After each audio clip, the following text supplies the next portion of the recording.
I met Blue after my nearly 16-year-old Beagle mix died.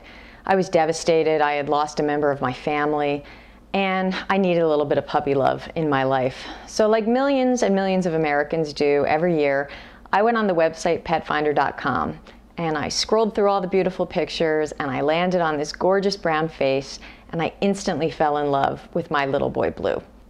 Blue was a fantastic puppy, very sweet, very gentle, and very loving. But he had some personality quirks and a couple of very small health issues that made me think that perhaps something might have been wrong with his earliest weeks of life. So I got on the phone and I started making some calls, and I eventually traced Blue's history from my home in New Jersey, some 500 miles down to North Carolina, where he had originated. I found out that Blue had been left in a shelter down there that has a 95% kill rate. You heard me correctly. The dogs who are left in the shelter where Blue was found, only 1 in 20 of them make it out alive. And even worse, I found out that a lot of them get killed in a gas chamber. This absolutely startled me, not only as Blue's mother, but also as an everyday dog lover. I'm a lifelong journalist, and I thought that I had some real front page news on my hands. So I spent the last year driving not only between New Jersey and North Carolina to find more about Blue's story, but also all over America to learn more about how Blue's story fits in with the bigger picture of what's happening with rescue.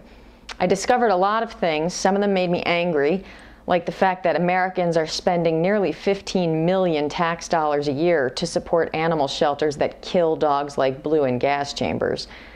I did also find a lot of things that made me excited and made my heart filled with joy, like all the wonderful rescue groups who are really rising up in a grassroots movement to save dogs like Blue and get them adopted into wonderful, loving homes. These people are transporting dogs like Blue any way they can, by car, by RV, sometimes even by private plane, just to make sure that they don't end up in a situation where Blue found himself. Little Boy Blue is the result of all of the research that I did. It's a story that every dog lover, that every American taxpayer, that everyone who's ever thought about adopting a dog really needs to read and understand. It's a story that hopefully will fill your heart with joy, but that will also make you angry and want to create change. I'm a big believer in the idea that the way you make change is by shining a light on the truth. Little Boy Blue is a book that does that with a great deal of candor and also with a lot of love for a very special puppy who survived.